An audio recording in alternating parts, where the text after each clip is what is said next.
from Stevens Point, Wisconsin, basically middle of the state in Wisconsin, town of about 26,000 people, farm town. Went to a high school, it was the biggest high school in the state, about 3,000 kids, I had about 1,000 kids in my graduating class. I met my wife at the University of Wisconsin. She pole vaulted on the track team there, and spent 5 years out in Portland, Oregon while I was pursuing my passion and dreams of running, and this opportunity opened up a couple years ago as an assistant, and luckily I've got a very supportive spouse that, she's like, all right, let's go next chapter, new challenge. And since we've been here, we've had our daughter Ayla. She's about 11 and a half months old at this point, and just started walking a week and a half ago, and it's a new adventure, not only career-wise and lifestyle-wise, but chasing her around and picking her up when she falls down, and of all the things I've done in my life, she's absolutely been the best accomplishment of anything I've ever done. And then on top of that, we have our dog Tucker, English Cream Golden Retriever. So we're proud owners of him and have fun with him and our daughter. My parents both ran in high school and convinced me to give it a shot, and wanted nothing to do with it. In fact, the first day of practice I cried because it was raining and I didn't want to run in the rain and didn't want to go. And they told me I had to give it 2 weeks, and if I didn't like it after 2 weeks, I could go back to soccer. And so I went there with no intention of getting involved, just putting in my 2 weeks and going back to soccer. And it was one of the seniors on the team that came up to me and told me how excited he was that I was out for the team, and thought the team would be a great place for me. And just like that, all of a sudden my attitude turned around and really got invested in the team and was hooked from that point forward.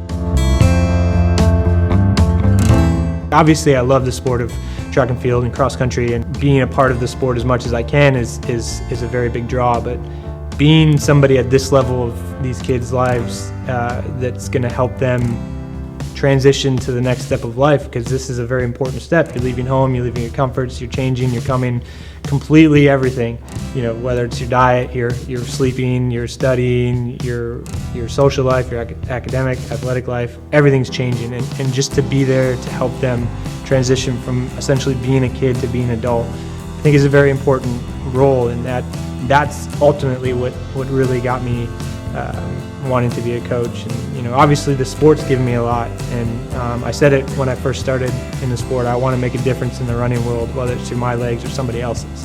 And now I'm just on to the latter part of that mission.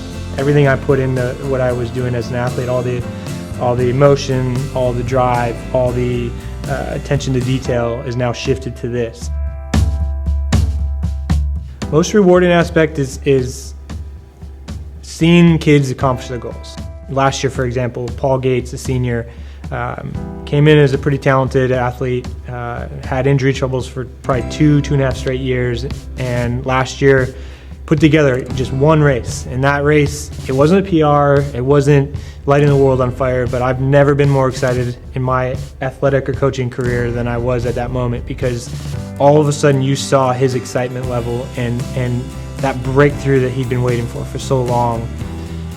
When you have that moment where you're like, wow, I really put it together, like that's what it's all about. And at the end of the day, that's what I love about coaching, is those little moments that you wouldn't expect to happen, and see somebody have that breakthrough. And that's the exciting and most enjoyable, rewarding part of it for me. William & Mary has one of the most successful and storied distance running programs in the country. When you talk about distance running schools, William & Mary is in that conversation and saying, hey, we want to make it to nationals, or we want to place such and such at regional. Obviously we want to continue the conference title streak, but how do we get there? And this is how we get there. Let's focus on making each day better than the last and getting everything we can out of ourselves for what that day offers. And I often tell the guys, my expectation of you is to give me everything you have. Sometimes you're not going to have 100% to give. If you have 70% to give me 100% of that 70%. And I understand that you're not going to have your best day. There's many days I never had my best day, but getting as much out of yourself that you can will lead to that consistent training and improvement. And so having big picture goals, but having small picture goals in terms of the process, the day-to-day stuff, is what gets you from point A to point Z. obviously we were sad to see, Coach Walsh leave, but excited for the new opportunity and new vision he sees for his life. And, then excited for Alex for having the opportunity, interim director, and the vision he has. He's an alum here, and the vision he has for the program is an exciting one. And, I'm just thankful that, he and the rest of the administration saw me as an important part of that vision. And what we're trying to do is build, get the cross-country team back to nationals, get as many people as we can to indoor and outdoor nationals. And, we have a very balanced team as of right now that we've, unprecedentedly sent 3 people indoors and not just distance events. So it's an exciting time in the William & Mary track and field family.